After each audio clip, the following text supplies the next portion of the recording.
Thank you for inviting me to your home, Paul. It's great to be with you. It's totally my pleasure, Neil. Thank you. It's great having you here. We talked in January about having a conversation about various matters, various metaphysical matters, one of which was the arrival and the transition and the departure of the 21st of December 2012. Of course, 2012 has been a big point in the calendar for a lot of people for many years now. On the surface level, one cannot help but notice that it came and went. Evidently, a lot of things for a lot of people are rather still the same as they were before, aren't they? What did you feel when that day came? Yeah, well, it's interesting because I actually had a ceremony here in this very room that we're sitting in with a whole bunch of people who came together to celebrate on the 21st of December. And it's funny because in my life, half the people I know are of the opinion, wow, that was there was nothing that happened on that day. Mm. And then the other half of the people I know are like, oh my God, everything shifted, consciousness just really expanded and all that. And so it really depends who you talk to about, what actually happened. But one thing that I've noticed is that, and I've been saying this to people, that whole process that we've all been to whatever degree postponing, coming to terms with, whether it's looking at our shadow or dealing with our dysfunction or stuff we've been just postponing till tomorrow to look at, it really feels like that's becoming more and more impossible to do, that any of the stuff that we really have to look at as far as dealing with and assimilating into our wholeness, that's there's no getting around coming to terms with that. I've seen a very similar thing. If somebody were to say to me, well, what characterised 2012 and the end of that cycle for you, it was that people's stuff came up really hard and fast from the depths, really. Yeah, exactly. And I heard so many stories about men saying, I can't do this job anymore, I don't want to do it, I want to get out of the workplace, or women's, I don't want to be with this man anymore, or someone who'd had an illness who had to face it, somebody who was in love with somebody who said, hey, I love you, I need just to tell you, I need, whatever that big dramatic thing was, usually a difficult thing, usually something that they were unsure of. A lot of that stuff just blew up in people's faces, and the people who'd been kind of working at it worked out all right. The people who'd been spending the conscious energy in a certain manner to look at those things, as that energy came and brought it to the surface, it was beneficial, whereas the people who had been absolutely blocking it had a really difficult time because that stuff resisted their attempt to block it, and just there was nothing they could do. That energy came and changed people's domestic situations, the sleep patterns changed, the diets changed, the skin, the hair. Lots of different people experienced quite physical, dramatic things. It wasn't like this fourth dimensional ray came down, or the motherships landed, or the Pleiadian Brotherhood came and waved hello to us. Those things didn't happen, but I would say that what did happen was more dramatic than that, because people's personal lives really shifted, really transitioned, and it did seem to be around, I would say, October, November, December, critical time for that. A lot of people now are dealing with the aftermath of that and are asking questions of, well, I've dealt with what I don't want to do, and now I have to deal with the very tricky but lovely dilemma in a way of what do I want to do? Yeah, no, totally. I mean, as you were talking, Neil, I kept on thinking, there are so many people in my field that I've known who've been really focusing for years on the whole December 21st, 2012 thing. And, under the context of, the light coming in.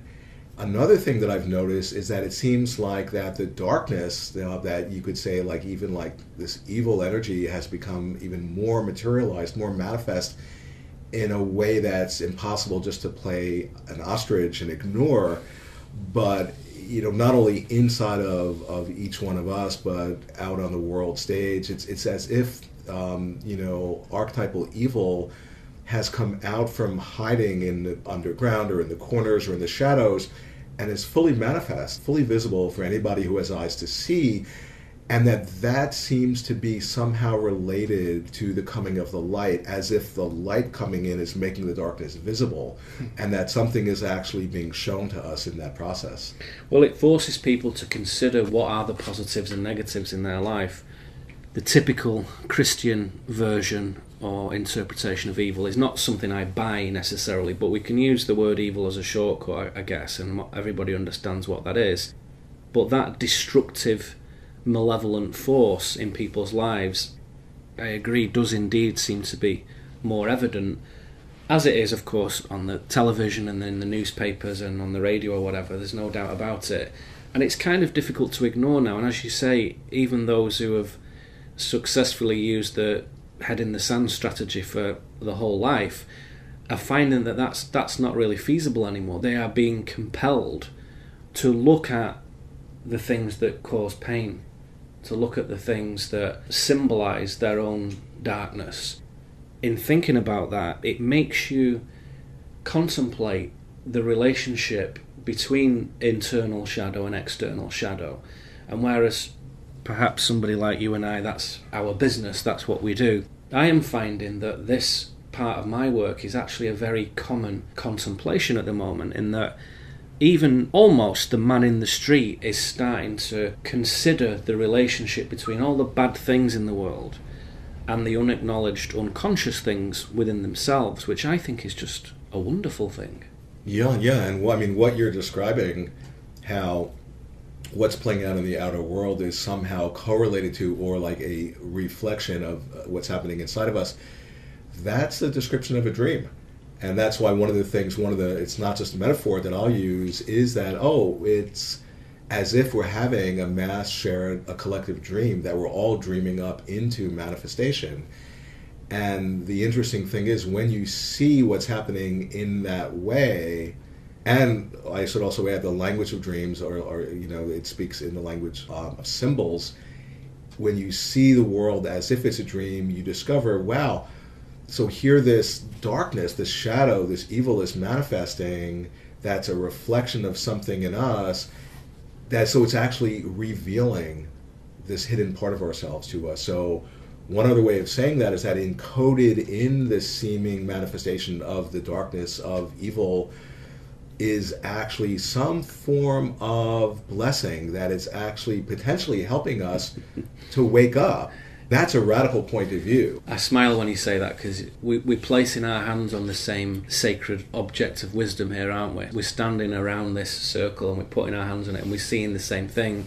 There's absolutely no question in my mind anymore that the destructive, negative, malevolent parts of the universe are gifts of revelation and insight and divinity wrapped in this rather unpleasant crisis packaging, and it's usually some sort of collapse in somebody's life.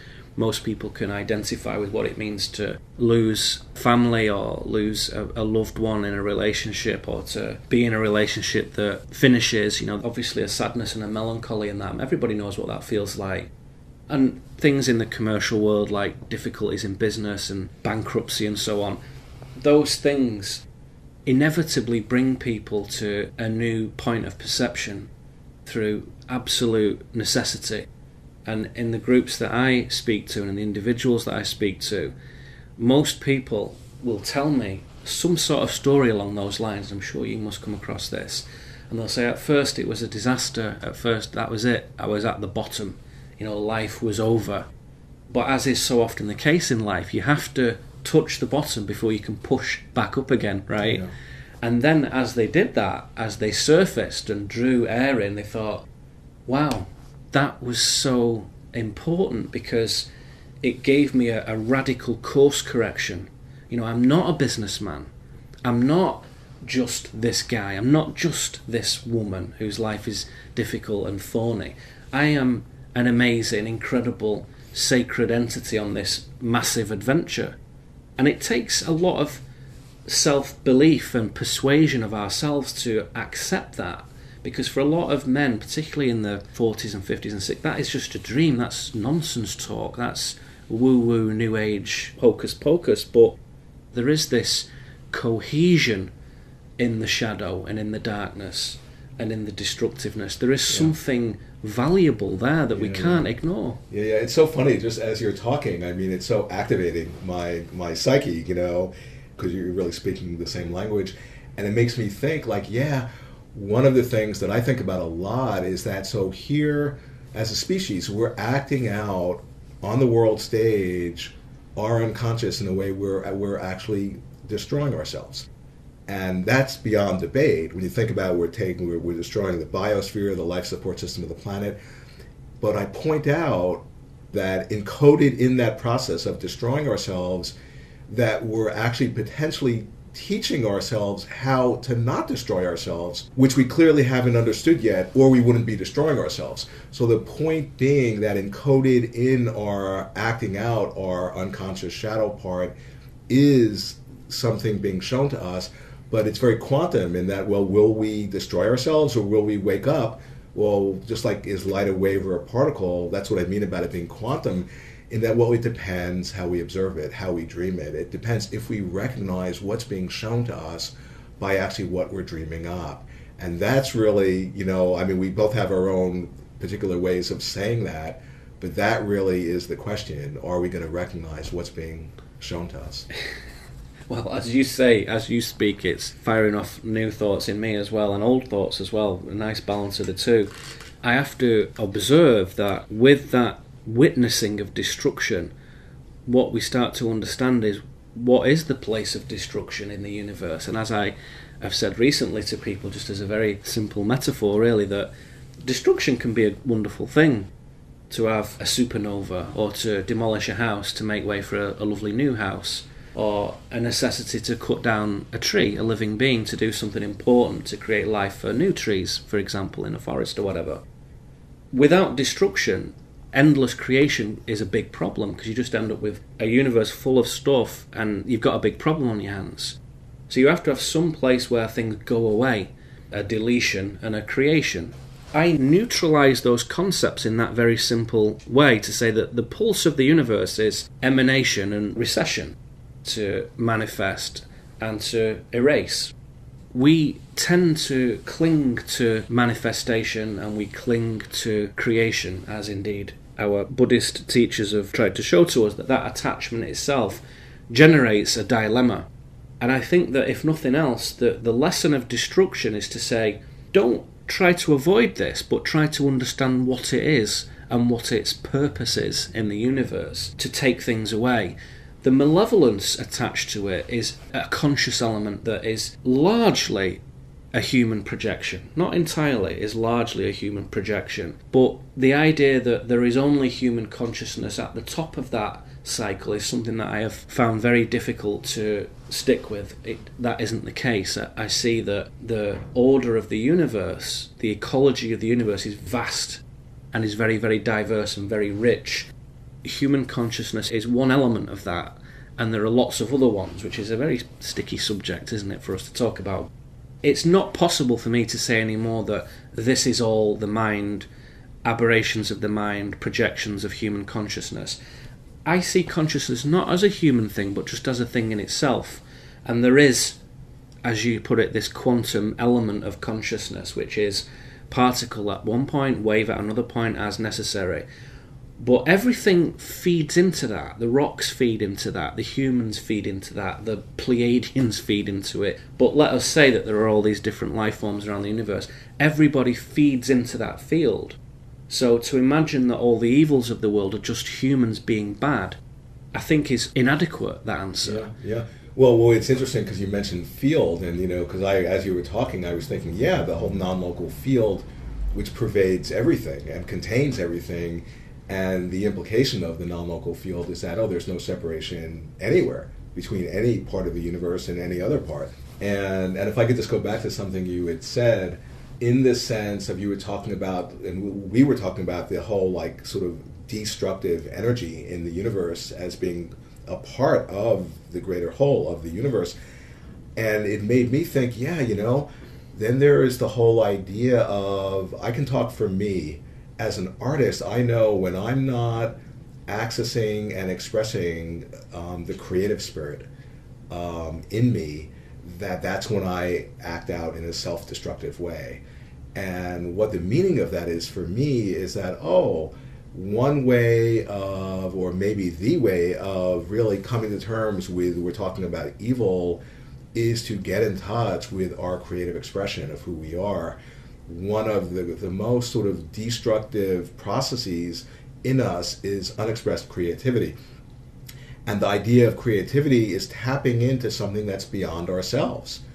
And I just know for me, when I'm all of a sudden, I'm writing a new article or I'm doing a drawing or whatever, it's when I feel most alive and most awake, and I'm in this timeless state, and it's effortless, and it's as if all of a sudden I've become some sort of conduit for something that's beyond myself to somehow come through and give shape and form to itself in a way as if it existed already in the atemporal dimension, and somehow I've been able to access it and channel it in a way and give it form. And yeah, I'm the artist in that way, but it's also not something that's of me. It's something beyond me. And I think this is what you're kind of pointing at, that we're interfacing with something that's not just a personal energy, but something transpersonal or archetypal that pervades everything. It is, as you talk about creativity being particularly relevant, not just as something that's nice to do or something that is a pleasing pastime or a hobby, but is actually part of the core purpose of a human being. And I think it causes us to reframe what we mean when we say being creative, and you're pointing at it in what you say, which is, well, what are we doing when we're being creative? Is we're opening up a little portal, a little stargate to another dimension, essentially. Perhaps where our fourth density self, or our higher self, or our core soul, or whatever you want to call it, can speak to us in more multidimensional, true terms. If I am working with people who have problems with depression or psychic stasis, where there's nothing happening and they're just the same, and there's this dreary humdrum routine of life and it's grinding them, I often examine for that individual, well, what are you doing? What is your engagement with life? How are you contributing? What shapes are you putting into life that are new? What textures are you drawing attention to that haven't previously had attention drawn to them? I.e., what is your creative input into life? Where there's none, people can easily fall into not being creative, because I have to say that what I term the control system discourages creativity to a very large extent, and instead replaces it with heavy consumption, doesn't it? Yeah. It saturates us with images. You go to the store, you go to the computer store, you switch on the television, and there's all these colours and shapes and sounds and music and culture and all this stuff dripping from the page and the screen. But we're not being asked to participate in that. We're just being asked to drink it up, to just consume it. And so a lot of people fall into the understandable conceit, I would say, and I've included myself in that many times, believe you me, of forgetting that there's a balance required here, in that we do enjoy consuming wonderful books, and we know of all different kinds of those that we could share, wonderful movies, lovely nature documentaries, fantastic CDs of the great musical artists and virtuosos. There's no doubt about that, how joyous that is.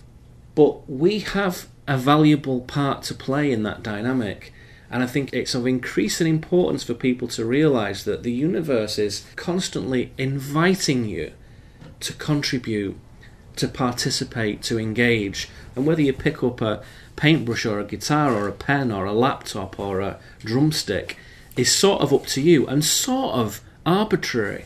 It doesn't matter what it is. And we might identify ourselves as writers, for example. But you know as well as I do, really what you're doing is engaging with creation. You're looking at creation at the most foundational level you can, and you're expressing that through a gift of words, through a gift of the pencil or whatever. But that's not important. The engagement is what's important. Yeah. No, it's not the medium at all that's important. And that's why, I even wrote an article a few years ago. It was called "The Artist as the Healer of the World." And it's pointing at that it's the archetypal figure of the artist who is actually, the one who is going to be bringing, the really healing of the world to actually take place. And it makes me think of who we are, because that's, one of the key questions. in a sense, we're all these artists and like dreamers, and our canvas is this universe. And like you were saying, Neil, and it's just so cool. I just want to meta-communicate for a second. Like hearing you talk, it's like I'm sitting with a part of myself, and as you're like channeling your thought forms, I feel like, oh my God, the psychedelic is taking effect, and I'm just getting super activated, in a way that is just really cool to have like somebody to collaborate with in this way. And it's so interesting because one of the things you said, it made me think of, we're being invited by the cosmos to participate in our own evolution. To the extent that we see the dreamlike nature of this reality, one thing that means is that there's nothing outside of us that exists in an objectively, independently existing way, but that you can't separate out our own consciousness from what we're experiencing as the outside world, which is to say that somehow what we're experiencing moment by moment, that it's a function of consciousness. It's a function, in a way, of our divine creative imagination. And when you begin to see that, you begin to see, oh wow, I'm actually co-creating this universe with itself. Talk about a creative venture. And that's where, when you see that, you then are met with the question of, okay, I'm seeing this as a dream. Well, how do I want to dream it? But not I as the ego, as like this reference point, but I who I've now discovered myself to be, which is actually not separate from the whole dream. And that's an interesting question. When I, through my imagination, when I imagine into that question, how would I dream the dream? That's when I get to the point of like, well, if there's still people who aren't really awakening, then it wouldn't be fully satisfying. So that's where, for me, it enters into the whole bodhisattvic idea of, oh, I get it. I won't be fully healed and awake until the whole universe is awake, because that's who I'm discovering that I am. And that's really inspiring to me, because that all of a sudden catapults me out of my separate self into an identity where I'm more here to actually serve other people and the whole. And paradoxically, by doing that, that very stance is the point of view that really alleviates my own suffering. It is, and it's also the thing that brings happiness. Yeah. Isn't it? Because now you've stopped pursuing happiness, should you ever have fallen into that illusion like most humans do at some point or another. When your function is good, i.e. that you realise that there is this entity, Paul Levy, but there is also this coalescence of vectors which brings a lot of things together in the universe and touches dimensions close together, brings people close together. And to use your word, there is this kind of meta-self which you could superimpose over yourself, but we realise that it is nothing to do with the ego. When you redefine what you are, happiness is just always available. And as I said recently on a recording, you actually have to turn it down sometimes, happiness. Say, look, I'm going to turn that down for now because I'm busy. I'm trying to focus on something. I can't be jumping around with this, jubilation or whatever. So you realise, as I often say, happiness is like this kind of secret radio station that's always playing, always there, always on, all the time, and it's wonderful. The music is the sweetest, happiest thing in the universe. And all you have to do is turn the volume up or down. It's always there. It's not something that you pursue. It's always there. That idea that the dream, and obviously this plays into a lot of your methodology and terminology and whatnot. I was talking with an Australian guy a few weeks ago, and he has knowledge of the Aboriginal peoples in his area, the indigenous shamanic peoples of the Australian continent. And obviously the dream time is a big deal with those guys. And they perceive it exactly the reverse that we do. And I wrote an essay about this many, many years ago. It was about these people, the Ananu, and about the dream time, where it is considered that this really is the temporary, weird, surreal, creative, dynamic dream bit. And the other thing that we go to at night, the other world, the underlying superstructure, is actually where we are in a more real sense. Yeah. And so that turns one on to the idea that these guys who were thinking this 40,000 years ago, before anybody was even interested in writing it down, were saying the dreamlike nature of this is here to show us the power, the effects, the depth of consciousness and what it actually can do to the universe. And I have found that creation is a work in progress, and that this great divinity, this great source has said, look, this isn't finished, guys. This is still going on. The process is evolving, and you're part of it. The invitation is always open because it's a hell of a lot better when you participate in it. And so the evolutionary refinement of the universe is as reliant on us as it is on the stars, the planets and the oceans and the birds and the other life forms in the universe. It says, if you take part in this, it makes for a better creation, a better music. We can't not take part in it. It's like... But that's what creates the dissonance, isn't it? Because, as you say, fundamentally you cannot choose to opt out, really. But when you do, when you try and cocoon yourself away from it, that's what starts to create the problems, isn't it? Yeah, no, exactly. That's the place where then all of a sudden, because we're somehow not awake to that, we're actually participating and actually co-creating with our experience. That's when our experience will shapeshift and become negative or destructive or problematic, or we'll develop symptoms or whatever. But when we actually begin to wake up to, oh, I get it, moment by moment, I'm actually participating in the experience of myself and of actually co-creating myself through the divine creative imagination or whatever you want to call it, that's when you all of a sudden can connect with your power in a way where instead of your own intrinsic, you could say, genius being turned against us in a self-destructive way, you're able to tap into it in a way that serves you and that serves the highest. And that requires a shift in perception where you give yourself permission to be creator, and you give yourself permission to channel this divinity through yourself and say, maybe it is okay that I can change the dream.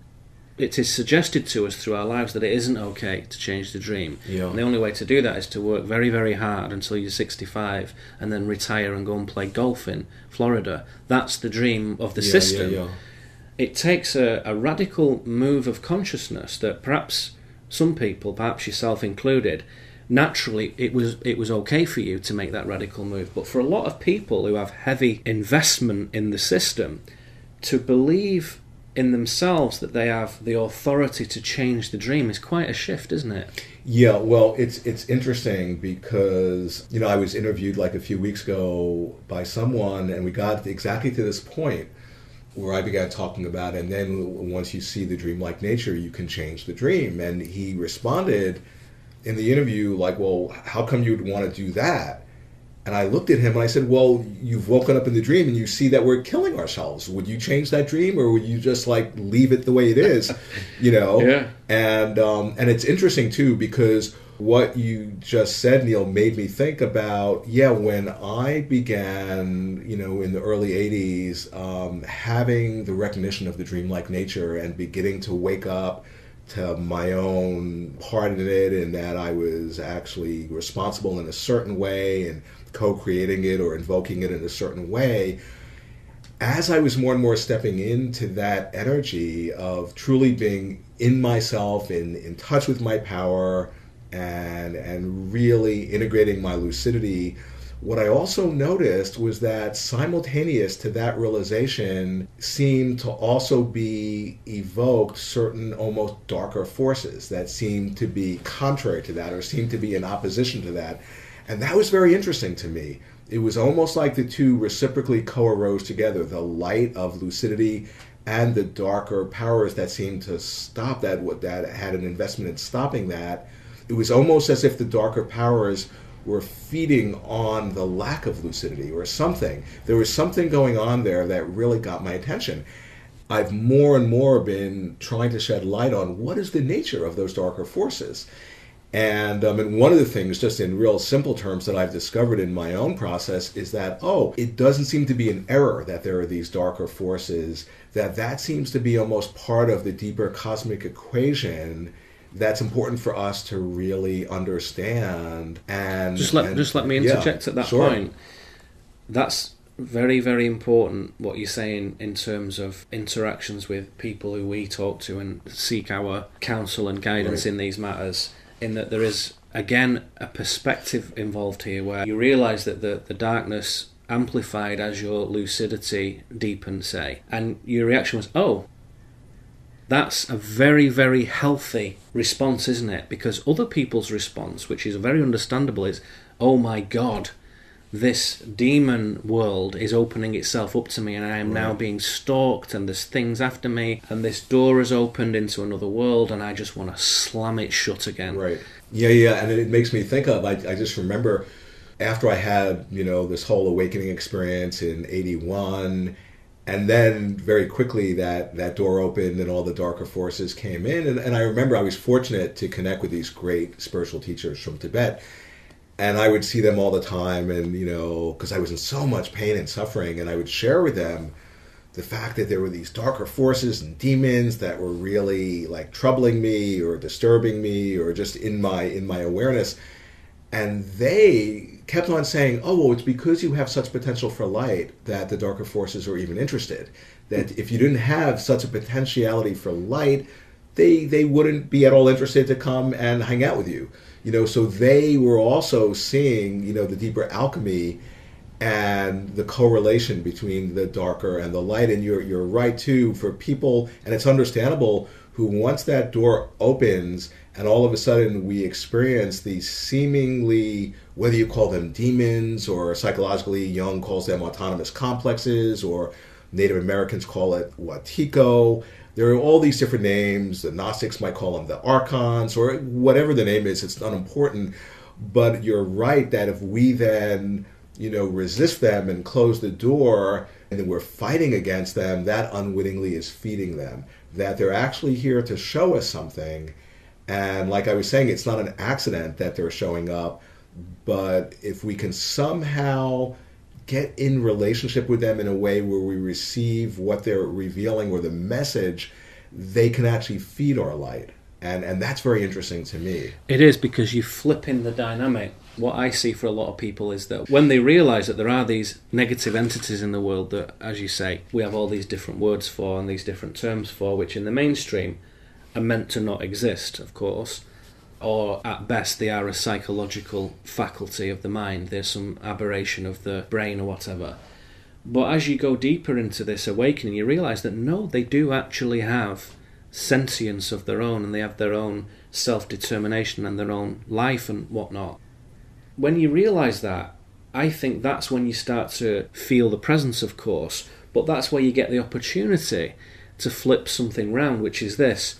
When you're not aware of that, you are food for those negative entities, because I very much have come to the conclusion that these negative entities, God bless them, use low resonance consciousness as food, right? Because they're stuck where they are, and the universe won't allow them to just stay there without anything, so they need a power source.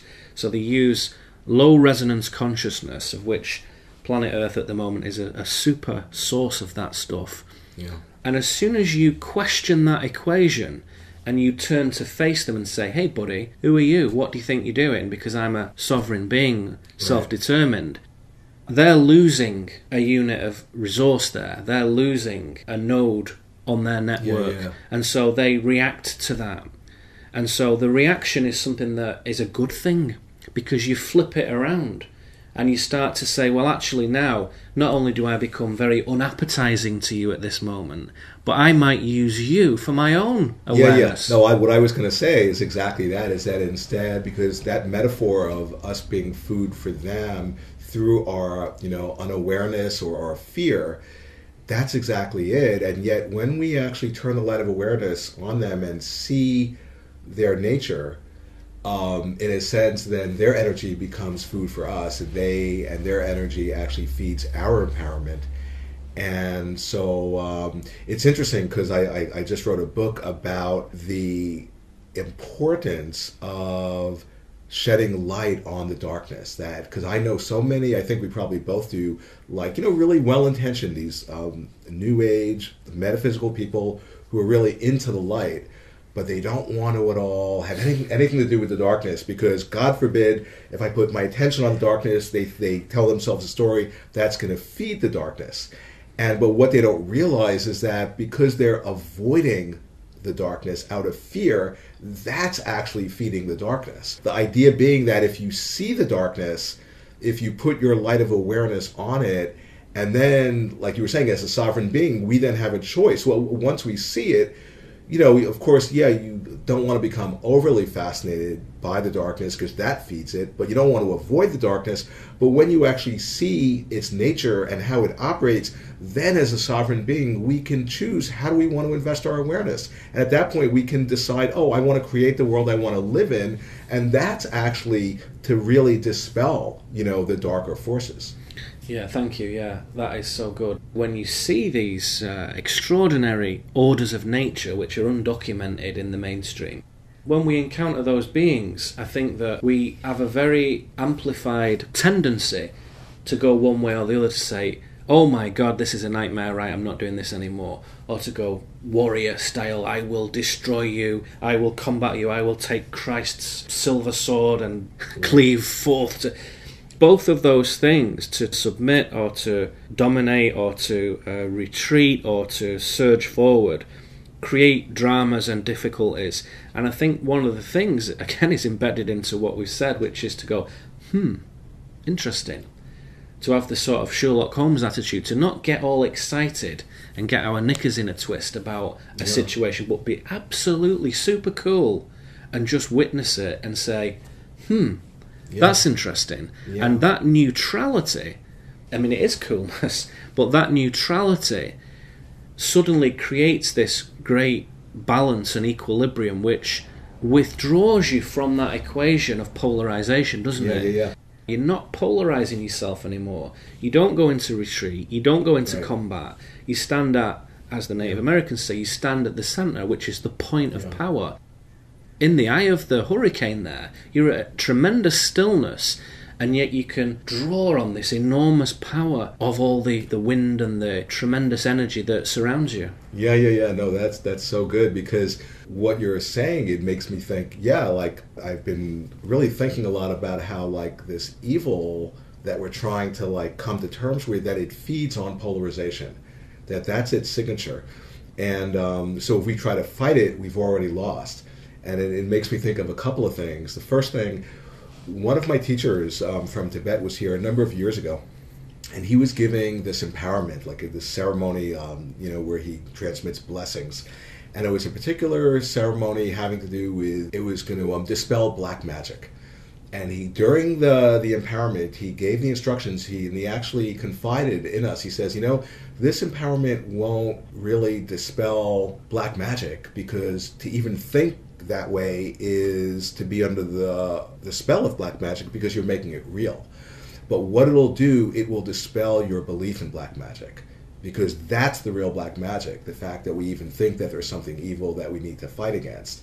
And then that brings me into, in my book I talk about that the real ultimate solution to the problem of dispelling evil is to get in touch with the part of ourselves, within ourselves, that's invulnerable to its effects. And that's what you just described about that eye of the hurricane. There are a lot of different metaphors for it.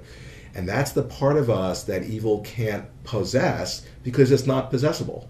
And it's something that we possess because we can't not possess it. It's who we are. And it's just a question of really becoming familiar with that and really recognizing that.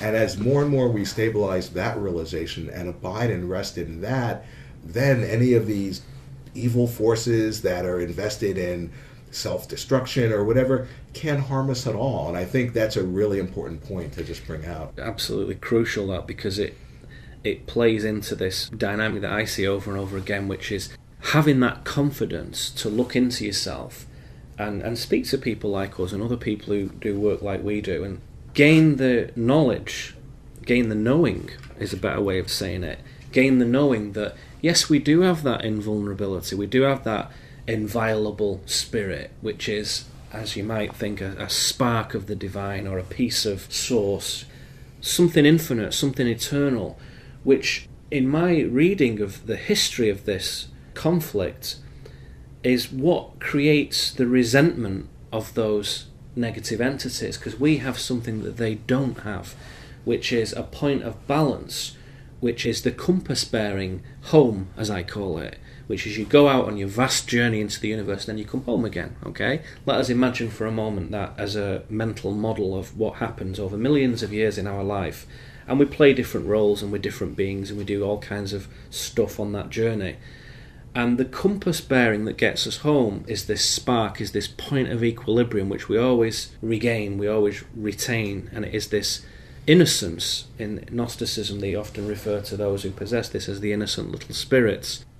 As they come back with that spark, with that kind of, I call it spiritual GPS, which gets us home again, beings who lack that, entities who lack that for all different kinds of complex reasons, have a great bitterness when they see it. And so it's not necessarily Paul or Neil that they're railing against and are in conflict with. It's something we have. And that, particularly in the Gnostic materials, through the 50-odd Nag Hammadi tractates, you'll see over and over again the word resentment, bitterness, hatred. You think, well, why would they possibly have hatred and resentment for us puny little fragile humans who are just beginning our spiritual journey in a way? And it's because we have something that is of great value in the universe, which is this return ticket, essentially, which not everything has, I have come to see. And that's the thing that creates the sense of being violated or being, if like your home gets burgled, heaven forbid, that it's not so much that you've lost your jewellery and your television, it's the fact that somebody's been in your house. You feel as though your space has been violated. And a lot of people, when they have encounters with these beings, that's the thing. They've never had the sense of that impingement before. And what I say to people is, okay, number one, it's not personal. Nobody's singling you out as Bob or Sarah or Steve or Jane. Nobody's bothered about that at that level. What they're looking at is something that you have, which is your awakening and your, as I say, humorously refer to it, your return ticket, your divinity. Because not everything that's walking around this world has that. Yeah, and the thing is, what that brings up for me is, like, the thing which is most interesting is that these, like, seeming, like, negative entities can't possibly take that from you, but you can give it to them. That's the trick of consent, isn't it? To say, operating at their level, which is, and I use this word advisedly, a higher level, they are required to have our consent to have anything from us at all. So they trick us into giving away our consent, don't they? Yeah, and that's why one of the key things is because what we're describing is a process that not only happens in and over time, but it's an atemporal process that is happening outside of time. And that's why one of the key things is to really come to terms with our complicity in our own darkness. And that's something that's so hard for people to see. There's like a counter incentive that's built into that because it'll create a form of trauma. It creates a form of PTSD to see, oh my God, I must have been out of my mind or besides myself to actually be supporting this particular situation or behaving the way because I have. we're asking people, aren't we, to look at something very difficult, to say, complicity, you have been involved in this, as you say, you have been giving away your consent, you have been forfeiting your divine creational abilities and handing them over to something else. Yeah, and then in doing that and feeling like you're a victim at the same time. So it's such an incredible situation, and this is so interesting because what you're describing, it makes me think of, like we were talking before we had coffee, and I was saying, oh yeah, I just, much to my surprise, I've discovered the Kabbalah, which was something I was really, I had a little familiarity with, but not much,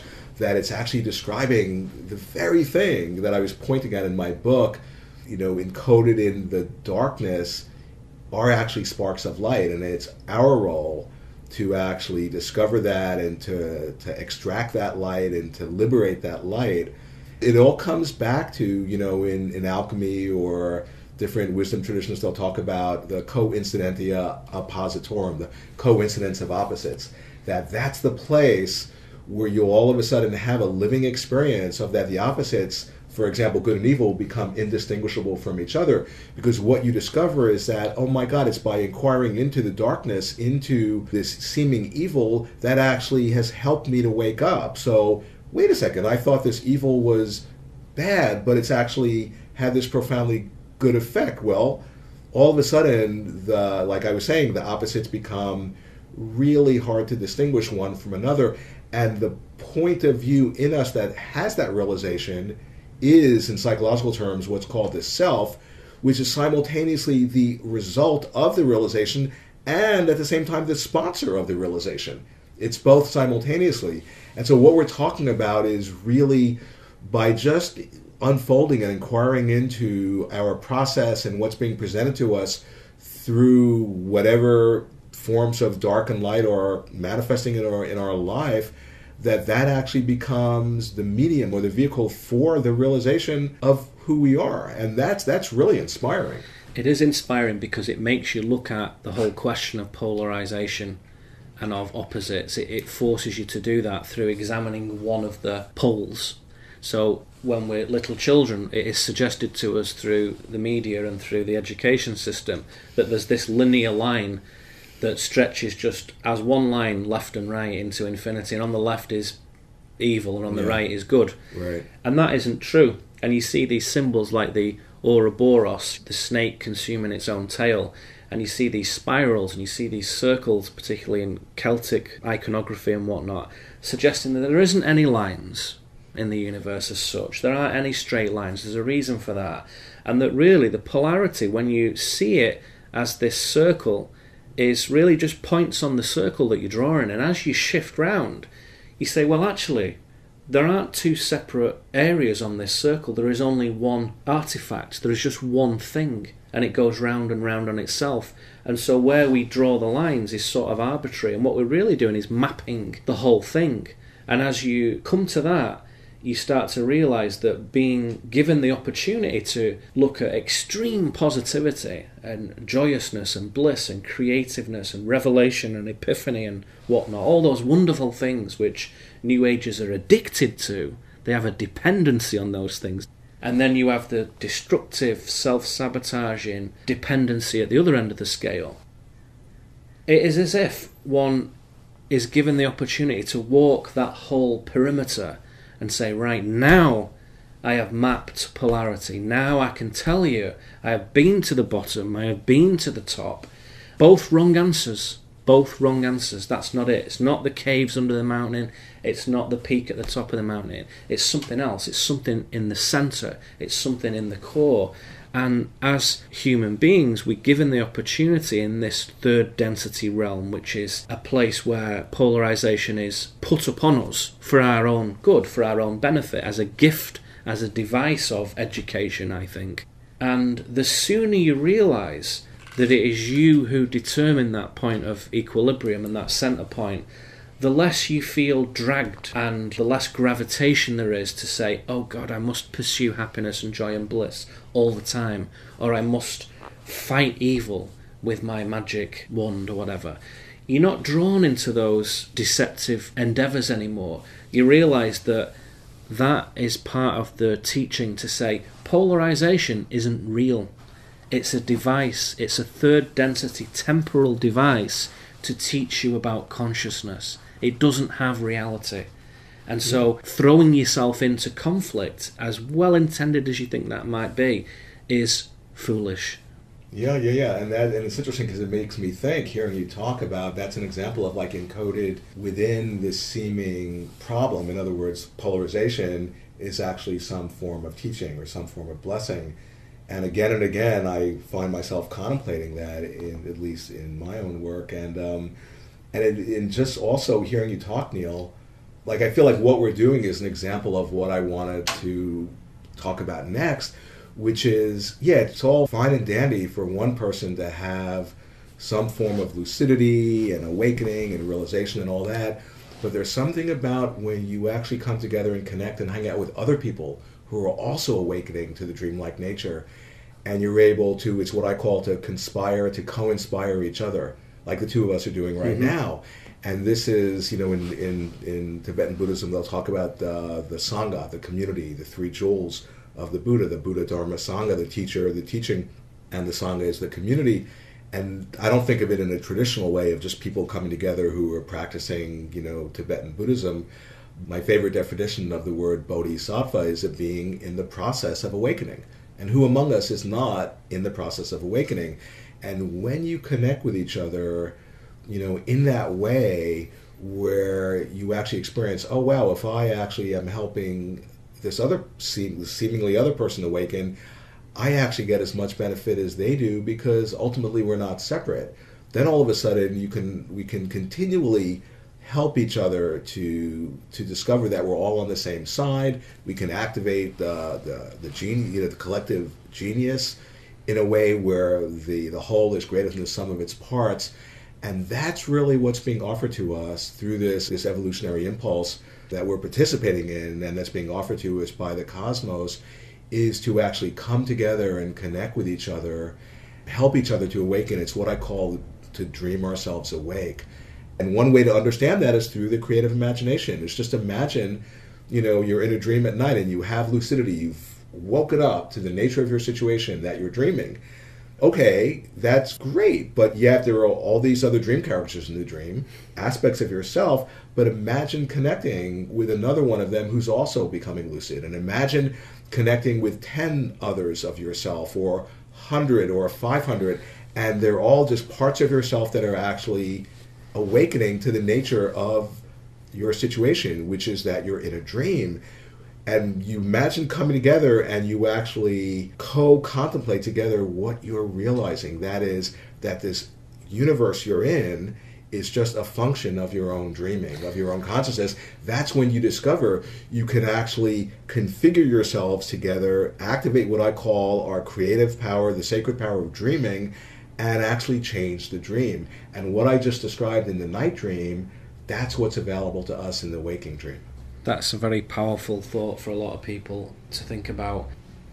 It brings to mind a very practical question as well, which is people intellectually will go with the idea that we're not separate and that we're all one, and namaste and hello, another right, me, and all this. And all that, right? Yeah, and say, oh, Paul Levy, he's my favourite piece of me. He's a great entity, right. Component, great. And we have a certain privilege in the way we've decided to create our life, which is we meet with other people who speak philosophically and spiritually and metaphysically and all these things quite often. Mm-hmm. And we communicate and email and everything like everyone else, but we meet as well. We meet with people right. in the flesh. Do you think that's important?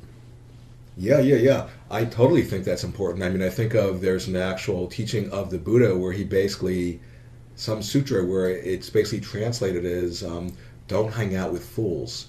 And the idea being that it's really important who you hang out with and who your company is. And in the sense that it's kind of like a contagious energy. When you hang out with people who are really asleep, and particularly there's something that happens when you bring our species together where we all inform and influence and affect each other, and it's almost like we reinforce each other's either awakening and or unconsciousness, and in a way where we feed off of and into each other's unconsciousness or awakening. And so when you hang out with a group of people who are actually asleep, yeah, if your awakening is really stabilized, it's not really going to affect you.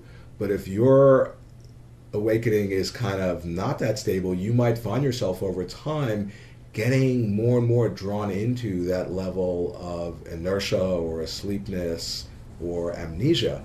So I think it's really important to hang out with people who are also in the process of awakening, because then you discover we can actually really reinforce and support each other's process of realization, which is simultaneously helping our own. It's this reciprocal process, and that's the way I really understand the real mystic process of the Sangha, the community of the Buddha. I'm glad you said that so incisively. I think it's important for us not to pussyfoot around on this issue, not that you and I would do, but I have found it increasingly important to look people in the eye and say, yes, we must get together, we must meet.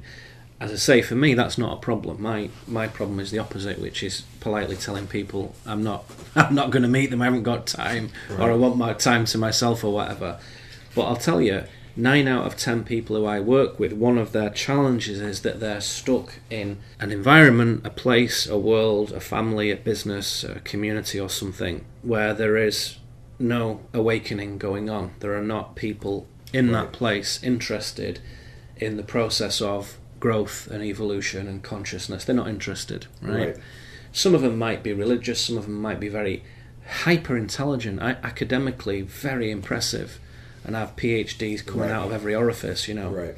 But that's not what we're talking about. We're not talking about astute, urbane, sophisticated, cultured people. That's something different. That's great, but that's something different.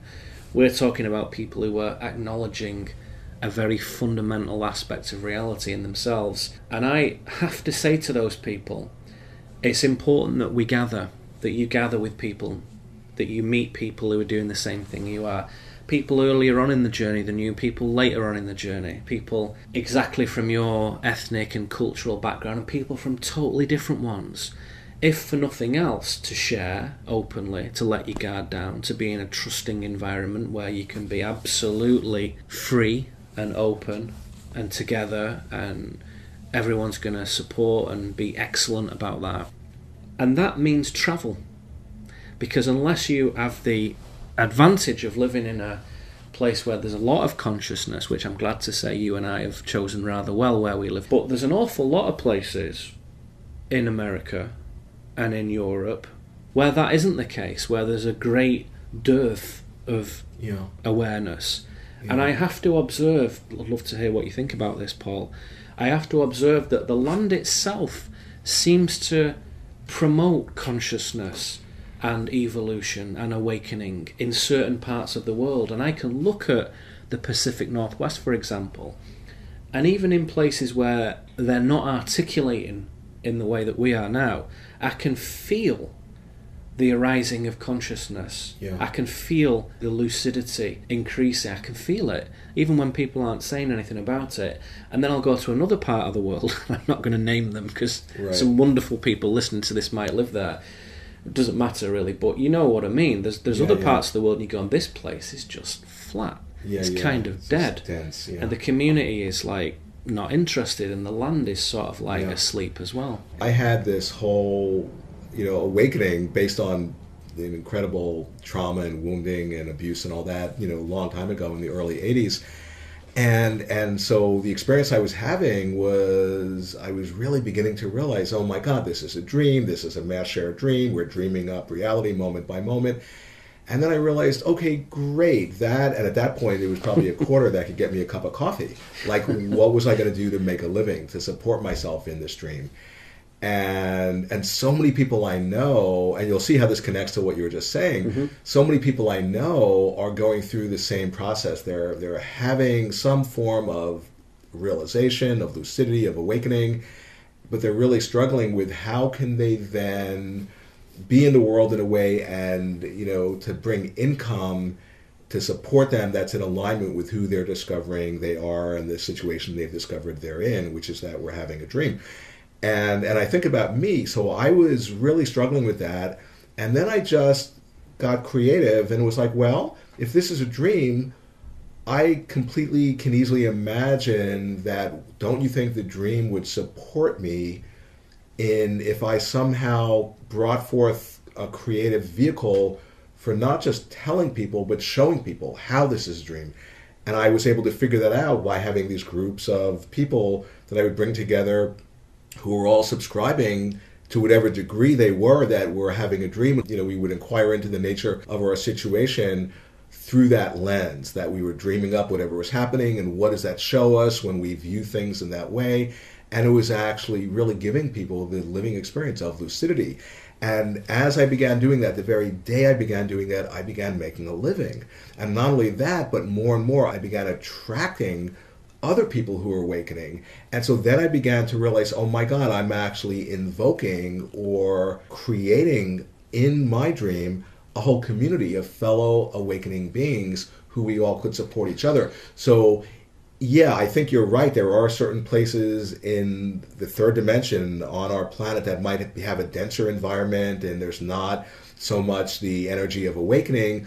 But then from another point of view, there's nothing separate from consciousness itself. So why not just create the very thing you're wanting to dream up, which is to actually creatively invoke and attract a whole form of awakened community in your life. And so I just wanted to offer that thought form. Yeah, that's really interesting. The way I perceive it is that I think you're right. I think the sort of organic internet that links these minds together is there, and there's no doubt about it. And technology helps with that. There's no question about that.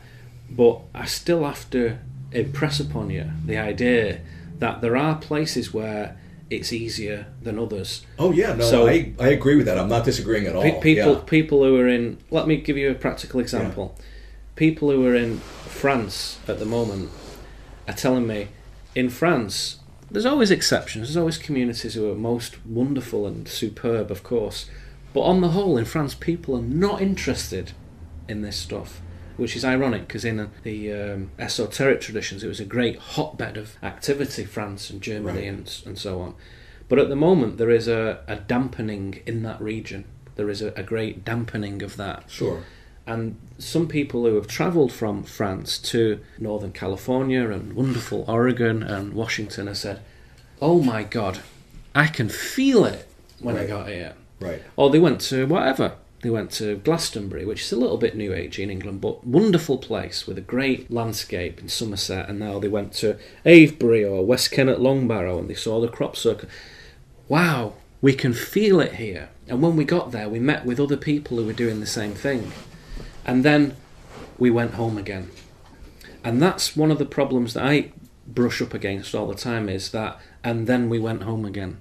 Right. So they created the experience, they made it happen.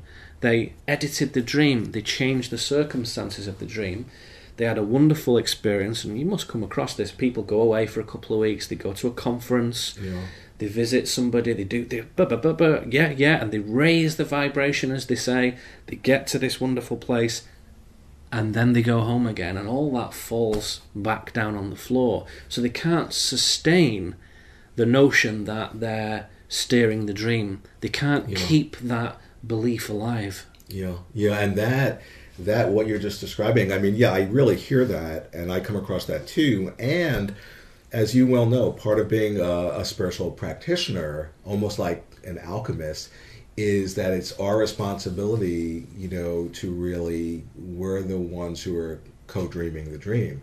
We're like the artists or the authors who are the, we're authoring the story of our life. And I totally get there are certain places that are of a more like dense or flat vibration, but then I would also just offer the thought form of that, it's our responsibility to, in a way, alchemically transmute whatever place we're in or whatever experience we're having into some form of seeing the dream or seeing it as, some form of teaching or a blessing or a spiritual realm.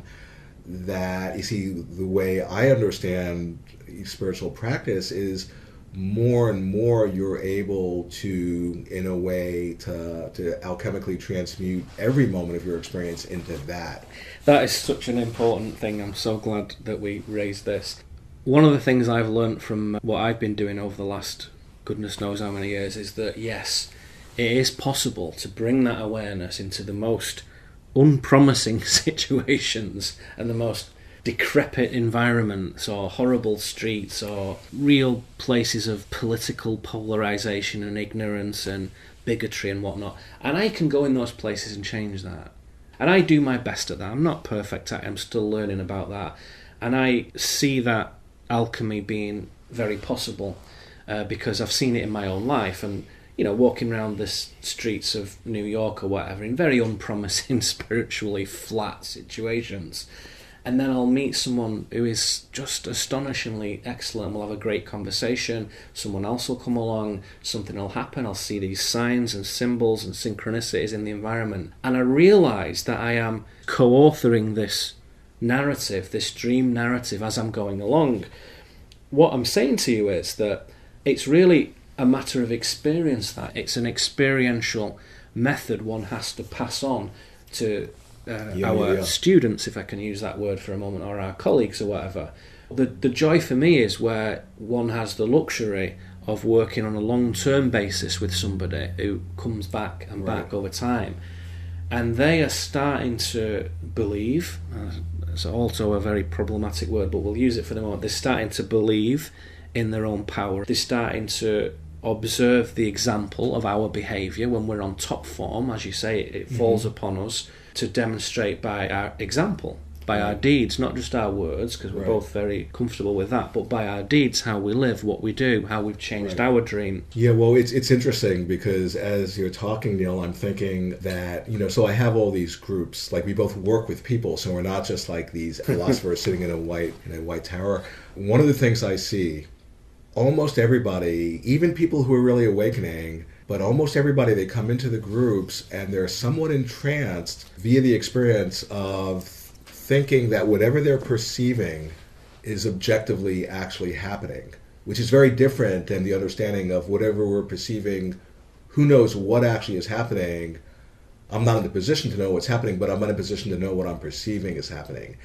That's very different than, this is what's objectively happening. So on the one hand, so many of us are entranced by this seeming objectivity of what they're seeing. But the other thing I wanted to bring in, which I think is an important just thought form maybe for contemplation as we approach the end of our dialogue together, and I always go back to the dreaming, to in a dream. If you're in a night dream and you hold a particular viewpoint, whatever the viewpoint is, the dream, which is nothing other than an actual reflection of your own mind, will have no choice but to spontaneously shapeshift and instantaneously reflect back the change in viewpoint. So, or whatever your viewpoint is before you've even changed it. So the idea being is that if you have a particular viewpoint in the dream, you're going to dream up the dream to offer you evidence to confirm the viewpoint. And then you become entranced thinking, well, no, it's correct what I'm seeing. It's obviously objectively happening because now I have proof that's confirming to me the actual objective truth of what I'm seeing, which makes you even more entrenched in seeing it through that viewpoint, which then instantaneously brings even more evidence in a self-perpetuating feedback loop where we become entranced by the genius of our own capacity to create reality. That's the thing that I try and share with the people I work with, which is if somebody says to me, we appreciate your knowledge, we appreciate your philosophy, but, I'm stuck here in North Dakota, there's nobody to talk to, there's nobody interested, there's no community. Well, that's because that is what you're exploring in your narrative. The reality that you're manufacturing is one of isolation. You are exploring separation. You have created a real, in quotes, life where you are isolated. You are on your own. You are separated. It is difficult. And that is what you've created. So there's no argument there. But do not doubt for a moment that you couldn't up sticks, go somewhere else, and be bombarded with wonderfulness and dynamism and colour and enlightenment and sharing of the most juicy and wonderful kind, if you so desired. And that's the thing, is that knowingness that is available. And that takes practice, doesn't it? You can't just flip the switch on it's that. It's not just something that's an intellectual insight, but it definitely, that's why in Tibetan Buddhism, I do hours of what's called practice every day. It's like, it's something that you just can't study in a book or like even imagine or just intellectually understand, but it is a form of real practice. And that's the nub of it, isn't it? You can't do it with normal consciousness of just frontal intellectual mind. You have to shift the channel. You have to change gear and say, right, the bit where the editing's done, the bit where the changes happen requires a different mode of consciousness, and that requires discipline. Yeah, it definitely requires discipline. And then, it just makes me think, too, that when we, each of us individually, develop the discipline and the structure and develop and deepen our practice, whatever our practice is, doesn't make a difference if it's Buddhism or, being an artist or whatever. It makes me want to just not forget to say, I offer to people the thought form that, we, as we wake up to who we are, that we are the artists and the dreamers of our shared collective dream, that we can create what I call an art happening called global awakening, in which we actually dream ourselves awake. And that's not just some sort of like woo-woo, like new agey philosophy. That's actually what this whole thing is about. That's actually what's being offered to us. and that we can really connect with each other. Because one other way of describing what this whole thing is about is for each of us to, in a way, see through the illusion or step out of the separate self and to recognize, wow, we only exist not alien from each other, but related to each other, and that there's actually no separation between any of us. And as that realization spreads non-locally through the field, we then are actually potentially offered the role of changing the dream, which is, the evolution in action. And I just really wanted to offer that is something that is really being offered to us, that's available to us.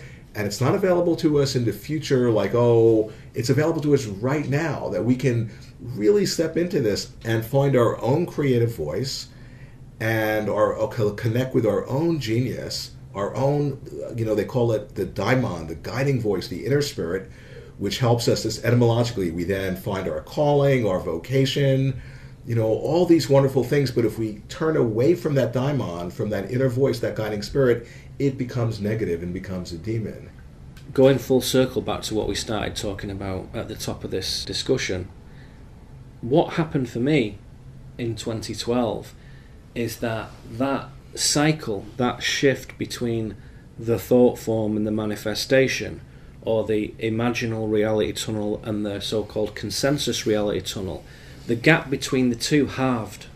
So I think now there's been an acceleration, a natural acceleration in this part of the system, in this part of the conscious game, to show us the reality of what you're saying, to say, okay, if you have trouble believing this, let me give you a helping hand. I will now halve the time that it takes for a thought form to become a piece of reality, as one would describe. Yeah, and I would say that what you just described, I would say, that's all just your imagination.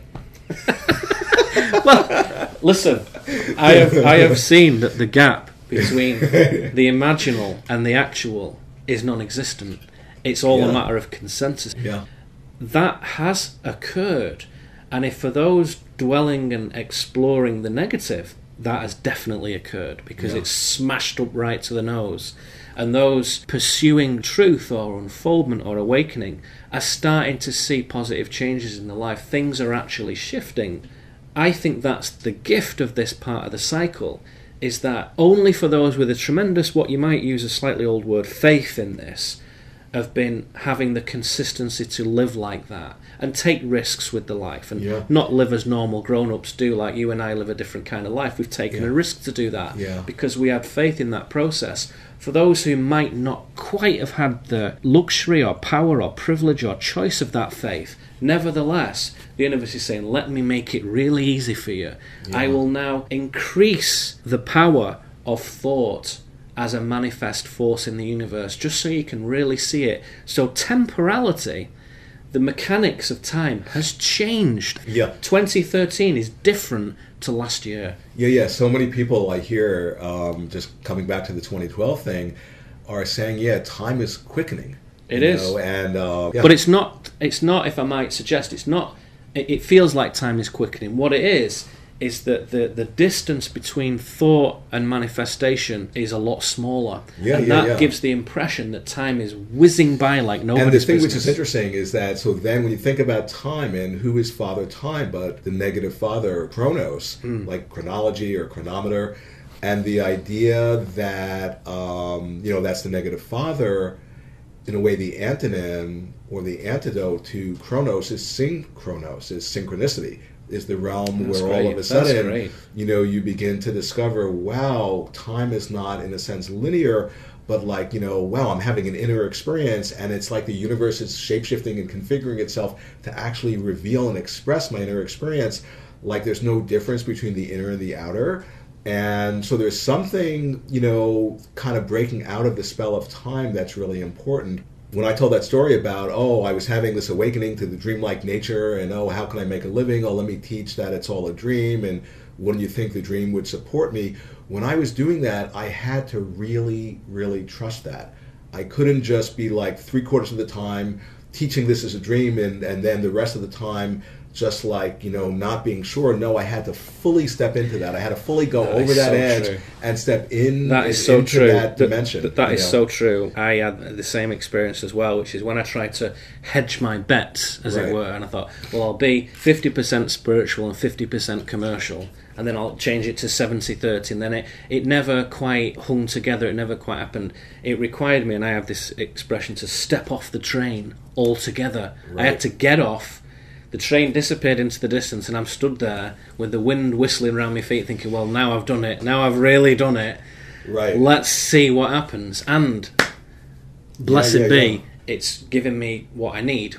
Yeah, Sometimes I don't always get the things I want, but Yeah, I do but have the things I need. Right. And that mechanism, I'm pretty sure, is exactly the same for all human entities. Exactly Yeah. the same, because it Yeah. runs through one seam of consciousness, this abundance of the universe, this provision of the universe. I mean, that's a whole conversation in itself. But let us draw this to a close, and thank you for inviting me into your home. It's been great to have this is so opportunity. fun. I mean, I just so love just hanging out with you and just contemplating together. Yeah. I feel like so totally activated and inspired, and it's nice to get new vectors and new language on it as well. So there's a couple of things that you said, I thought, oh yeah, that is a great way of describing it, and that will go into my dialogue now. Yeah. And that's the beauty of doing this, is that we sharpen our Yeah, blade. yeah, exactly. No, I just so appreciate. We might have to do this again soon. Yeah, I think so. Totally, that would Brilliant. be so fun. Well, thank you again. Yeah, Neil, thank you. Totally.